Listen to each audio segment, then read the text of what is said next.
Hi, it's Wes Thompson again. So I'm actually going to cover the last two topics for my lecture. So internal validity or confounding and how to interpret effect sizes in ABCD. So let me share my screen. Uh, Okay, so internal validity and confounding. So internal validity, for those of you who haven't heard that term before, just means essentially the associations that you find in the study represent true causal associations instead of spurious confounded associations. And confounding is just variables that impact both an exposure and an outcome and bias the relationship between the exposure and the outcome. So what are some strengths for ABCD that mitigate against lack of internal validity or confounding? Well, one strength of ABCD is the longitudinal design. That includes temporal information and temporal ordering of effects potentially if you measure them at the right time points or at the right frequency to be able to disentangle that. Temporal information from repeated assessments allows for establishing temporal order of variables, and hence ABCD's design can test whether exposures precede outcomes in development, because a key feature of causality is that causes precede effects. There's also the longitudinal data allows for within-person controls. So each participant serves as their own baseline to some extent. So longitudinal models, growth curve with growth curves or model growth trajectories or lagged effects can adjust for prior levels of outcomes and can account for time invariant individual differences. And so to some extent, each person can serve as his or her own control. There's also rich covariate data in ABCD. So ABCD measures numerous potential confounders, demographics, family, environment, etc., at multiple time points. This enables more thorough adjustment and analyses, potentially reducing emitted variable bias. So a key assumption in causal inference is that you have all the confounding variables in your model and that they're controlled for, and that what's left over, the association is causal. And for that to be even semi-plausible, you have to have a rich covariate source to be able to put them in your model. Obviously, ABCD is an observational study. Despite the fact that there's longitudinal data, ABCD did not randomly assign exposures. That's obviously not feasible. Without randomization, causal interpretations will always remain tentative. So unmeasured confounders and reverse causation can still distort findings. I think this is a really crucial fact that everybody who analyzes ABCD data or any observational study, but specifically ABCD data, should be very cognizant of is that, and you should think through very carefully in your analyses, what are the confounding factors that could account for the associations that you're observing, and in reverse causation, where it looks like you think that the that some variable is a cause and the other one's an effect, but it could be vice versa. The temporal ordering can help with that, but if you don't measure things at enough high enough temporal frequency, even longitudinal data can have a hard time disentangling temporal ordering. There can be time varying confounding, so variables can act as confounders at one time and outcomes at another. For example, peer group influence might affect substance use and also change over time. And of course, substance use can impact like your which peer group you're in.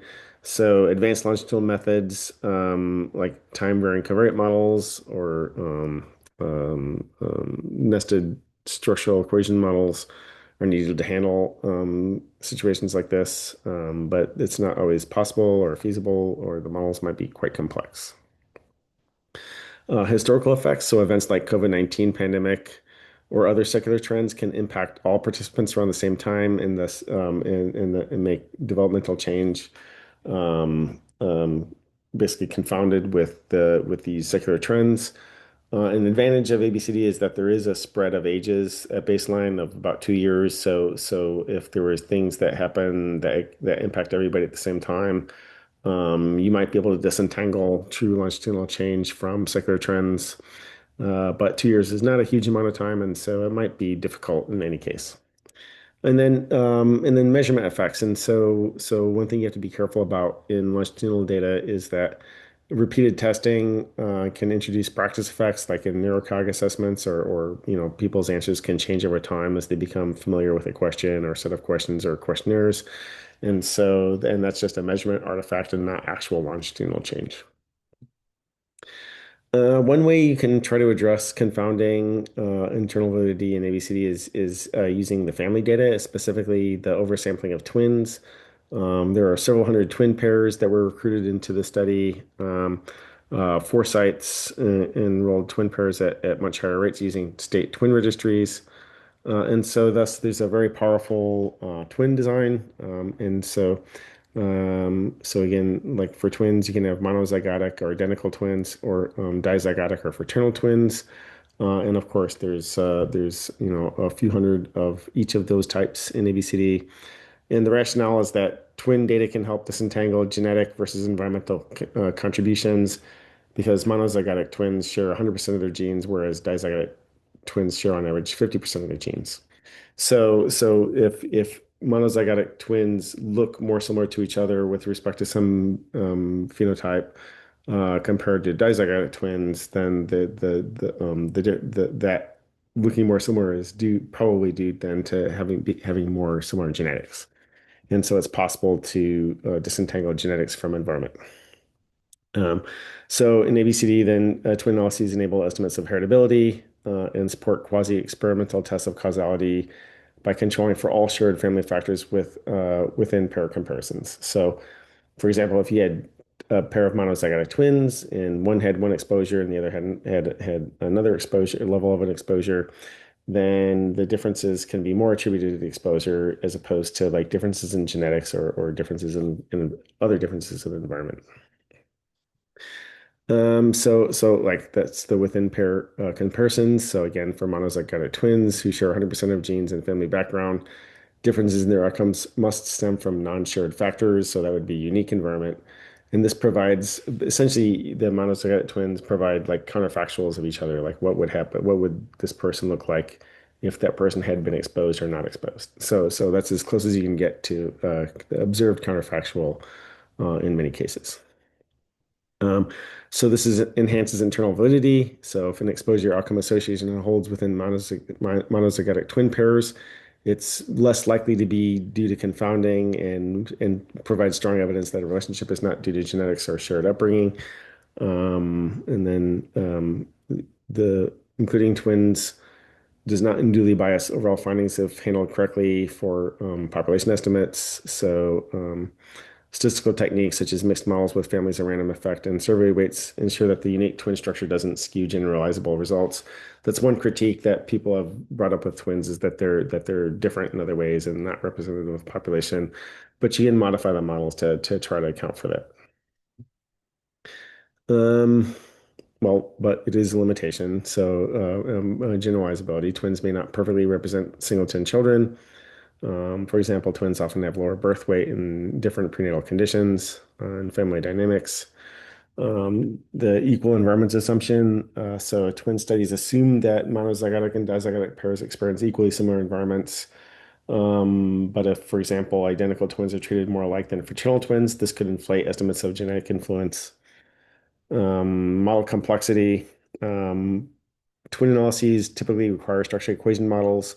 They can be quite complex, and though you can do this in Lavon or OpenMX in R, or you can use M+, but they can be quite complex models.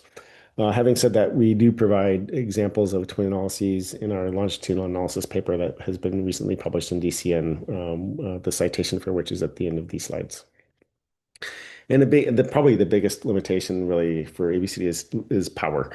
Twin analyses typically take a large sample size to be well powered, and even with several hundred twin pairs, ABCD might be underpowered for certain twin analyses, like within monozygotic twin pair comparisons. Strengthening causal inference strategies. So using multi-level and fixed effects models.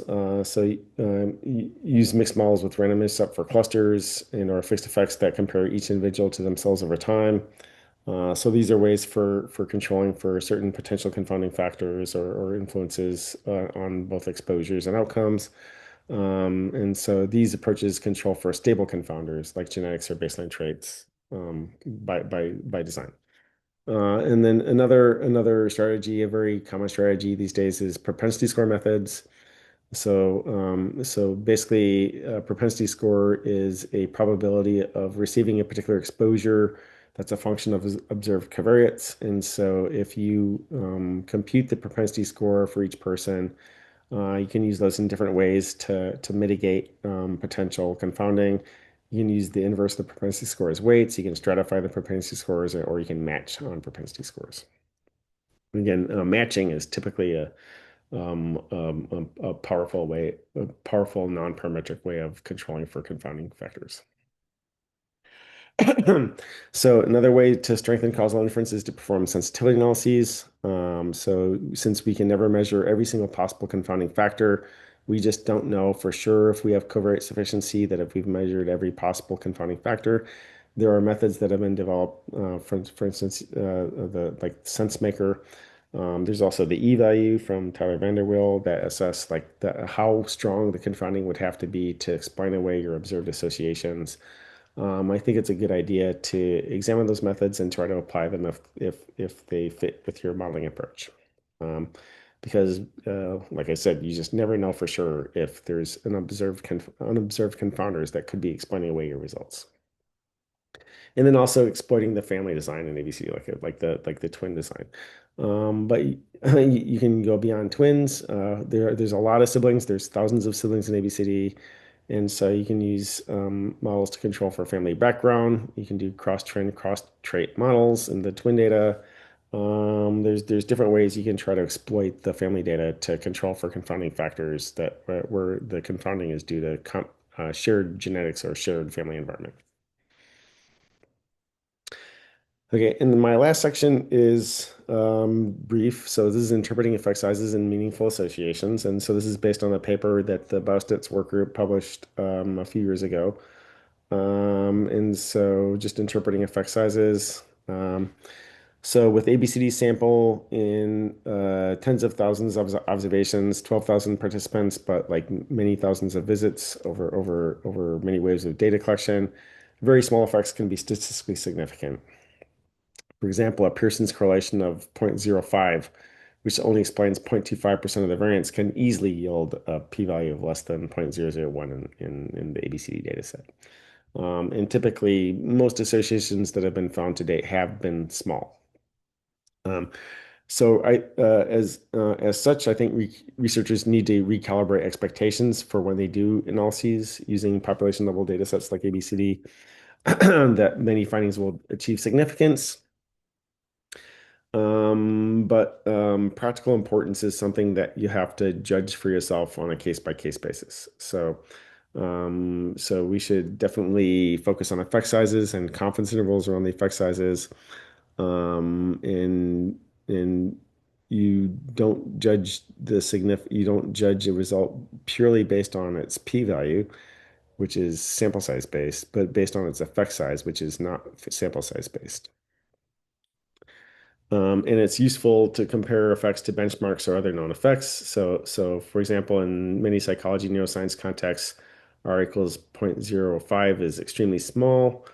ABC analyses find median correlations on the order of 0.03 to 0.07, so very modest. And so um, doesn't mean that they're not important, but you have to try to understand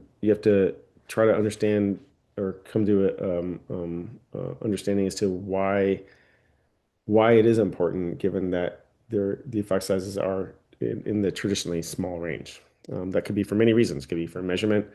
It could be because the data are noisy. It could be that the data are capturing things that are not only tangentially related to what's going on. It could be that like most real effects really are small and that like most things happen like mental illnesses happen as the cumulative effect of many small effects. So, but having said that, you need to think why your results are important, even if the effect sizes are in the traditionally small category. Um, Another thing to think about with the effect sizes or associations is that the obvious one, correlation is not causation. So large observational data can detect subtle associations, but you need to be careful about interpreting them as causal and as per the third section of this talk. They're observational data. There could be confounding. The effects of the confounders could actually be larger than the effects of the causal effects of the exposure and the outcome. You need to be careful about interpreting any observed association in ABCD as causal. Um, ABC's design improves reliability, however, so the huge sample, the longitudinal data, and the twin components improve power and internal validity relative to other studies. And this helps reduce common issues like publication bias and inflated effect sizes seen in underpowered research. So there is a definite advantage to the large sample size and the population nature of ABCD. But again, like with a very large sample, many things are going to be significant, and you need to be careful about like understanding as to why those associations might be important, even if they're traditionally small. And you also need to be very careful about giving associations causal interpretations. And you need to think through different threats to the potential for causal interpretation. So multiple comparisons and best practices. So if you're running analyses, there's hundreds and hundreds of variables in ABCD, and there's essentially an infinite number of ways you can analyze them. You need to be careful about correcting for multiple testing. So you need to do rigorous like Bonferroni or FDR control to control for the type 1 error rate. Um, Replication and robustness. You can do cross-validation. You can do other ways like holdout data to try to see how robust your measures are. True replication, however, is out of sample, out of study, out of sample, and so it's always more powerful to try to replicate associations outside of ABCD if possible. It's not always possible, but if you can, that's definitely something that's highly desirable. And then transparency. ABCD is an open science data set. It's open to the general researcher public. Others have access to the same data that you have. If you publish an analysis using ABCD data, you should make it feasible for others to exactly replicate your results. You should release your code, put it on GitHub, just and make it transparent how you analyze the data. Transparency and reproducibility is a key part of the ethos of ABCD. Okay, in conclusion, ABCD studies scale and design offer unprecedented opportunities to advance understanding of adolescent neurodevelopment. Its size, it's the number of variables we're collecting, the neuroimaging data, the longitudinal nature, the twin component, the family component. All of these are incredibly powerful and make ABCD really a landmark study. But you need to be cautious, like with everything, that even with all of these aspects of ABCD, inferences from ABCD remain observational. The effects typically are quite small. These associations could be confounded. You need to be very careful. There could be reverse causation. You need to be careful about the interpretations you give to the results that you find in ABCD. And then by emphasizing effect size over mere significance and by adopting best practices such as pre-registration, replication, and transparency, we can really try to distinguish truly meaningful associations from those that are just statistically significant but trivial. ABCD is definitely leading the way. But it's a message that like I really want to get out there is that like you really need to be good, careful scientists and treat the data with respect and caution and take advantage of it in ways that you actually find meaningful associations. Thank you very much. If you have any questions, please feel free to email me at west.stat@gmail.com. Always happy to answer any question that I can. If I don't know the answer to one of your questions, I will get you in touch with somebody who does. So here's at the end, there's some references, some of the papers that we've published over the years, and some papers that others have published that are relevant for the discussion that I've had. Thank you very much, and I hope you find this lecture useful. Take care. Bye.